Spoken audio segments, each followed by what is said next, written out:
So today we're going to work on getting our lawn ready with some early spring tips. So as you can see, so I'm here in Ohio.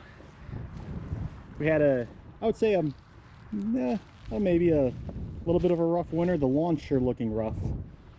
So we've got a pretty good thatch layer that's built up, especially around kind of the sidewalk areas where snow has been shoveled on. So the lawn is still dormant. However, this is a perfect time to do some of the early spring cleanup and make sure that we're ready so that when it's time to, our grass can thrive.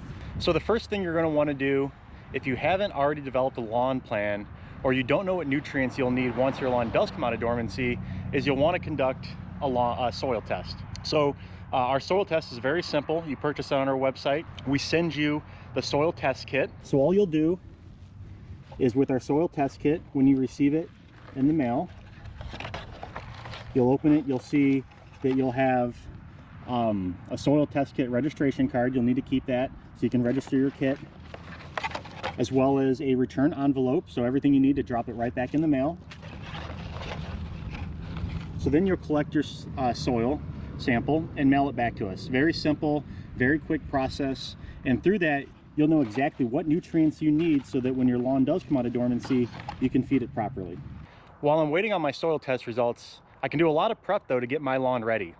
So the first thing I'm going to want to do is to get rid of my thatch layer. So as you can see, I built up quite a thick thatch layer, and why you're going to want to get rid of this is so that when it is time to put the nutrients down and some of the other things that we'll be putting down, it can actually reach contact with the soil. So as I walk around here, I'm noticing some bare spots, some patchy spots, some things that I'm going to want to fix before late spring and summer come. In general, you'd want to do a lot of your overseeding in the fall. However, as you can see with some of these patches, this is my front lawn here. I don't want to have to look at this all summer. So I'm going to do some seeding of some patchwork to make sure that that's ready, as well as especially around the areas close to the street and on the sidewalks where salt and other things might have built up over the winter. So when it comes to dethatching, you can do it a couple different ways. There are electronic dethatchers that you can use, as well as basically some rakes. I'm using a rake today, partially because I could probably use the exercise after a long winter, but also the main key here is you just want to make sure that you're removing that thatch so that you're getting rid of all that kind of dead grass and any debris that might be getting caught up in your layer.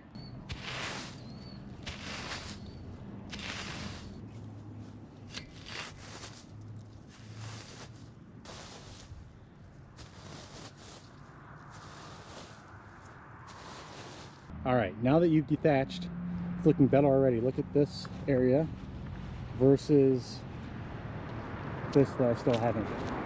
So big difference. But again, key to dethatching is to make sure that any nutrients you will be putting down, or any pre-emergents or any seed, can get down into the soil where it needs to be. I'm going to be doing a little bit of seeding here on some of these patches, and again, key for seeding is seed to soil contact. So if there's a thatch layer on this, you're just going to want to make sure that that's taken up. That way that seed can contact the soil. Today when I seed my patchy areas, I'm going to be using our Stadium mix. This is a great mix for those that are in northern climates like myself. It's going to provide a really nice, deeper green color, as well as has some ryegrass mix in it, so it'll be faster germinating. So let's put that down here now. Again, make sure that you are able to make seed to soil contact. Fall is the better time to overseed. However, in the spring, again, in my front lawn, I don't want to wait till fall, so I'm going to do some now. Key is making sure that I keep this moist, so the earlier in the spring you do it, the better, so that it has a chance not only for those early spring showers, but also to take hold before it gets really hot here in the summer and can really develop that root structure. While I'm seeding my patchy areas, I'm also going to be using our Biochar DG and Humi DG. Both these are really great soil amendments, especially used around seeding, because they help the soil retain moisture and nutrients, which is key when you're trying to grow new grass seed. In addition, I'm going to apply our starter fertilizer, our 2027-5. That's going to give it the nice boost of macronutrients that it needs to really germinate and give it that first start. It's higher in phosphorus, which when you're seeding, you generally want a fertilizer that is higher in phosphorus for that root development.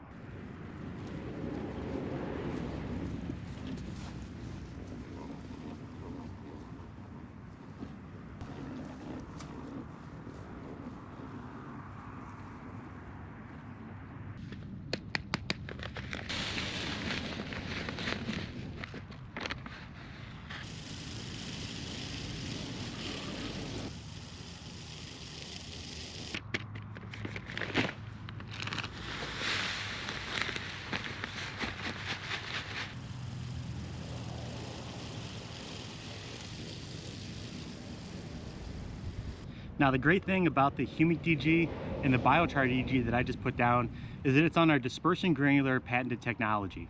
So that when water hits this, it's going to disperse into a bunch of microparticles and really work its way into the soil, which is great, especially around seeding, but also before you're putting down your first application throughout the season. That's really going to help your soil maintain a healthy status so that it can retain those nutrients that you're going to be putting down.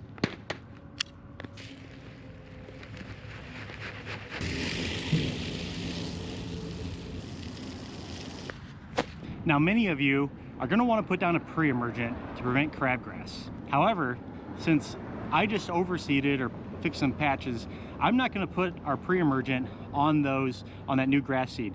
Not only will it prevent weeds from germinating, but it'll also prevent new seed. So you want to put at least one growing season in between using a pre-emergent and doing any seeding activities. If you are going to be using a pre-emergent, you want to make sure that you get that down before soil temperatures reach 55 degrees. We have maps on the backs of our products. Depending on where you live, you can see generally what time that will be for you. However, you can also go online and Google your local soil temperatures to get an idea of when you should be applying the product. It's always better to be a little bit early than to be late, because once those weeds have germinated, the pre-emergent isn't going to help you at all, and you'll have to fix those weeds with the post-emergent. So when it comes to pre-emergents, our most popular pre-emergent is the 0.48 barricade on our DG technology. So again, many of you are familiar with our dispersible granular technology. What's really great, especially about a pre-emergent that's on DG technology, is that early in the season, again, we just pulled up some thatch, but you really want to make sure that you're able to get it into your soil. And with dispersing granular technology, once water hits that and breaks it into microparticles, it really allows that active ingredient, prodiamine in this case, to get into your soil and really do what it's supposed to do. We also have some other pre-emergents that contain fertilizer if you want to kill two birds with one stone and take care of your pre-emergent along with your first fertilizer application. We have 2606 crabgrass preventer, as well as 1804 barricade. Again, both of those are good options if you want to tag team your pre-emergent with your first fertilizer application. They are not on our dispersible granular technology, so if you want to split those and get the DG technology, you can use the 0.48 barricade and then use a straight fertilizer for your first fertilization. So for those of you that have cool season turf, one of the things that you might encounter throughout the winter is that, especially near either the road or sidewalks or driveways, that salt got pushed into your grass. You want to make sure that you're able to flush that salt out of your soil, otherwise it's going to impact you when it comes time to be providing nutrients as well as other things. So Nutrisoft OP here is a gypsum that we provide that will help flush your soil of some of the salt that's been deposited over the winter. So I'm going to use this around my driveway, around my sidewalks, and near the road.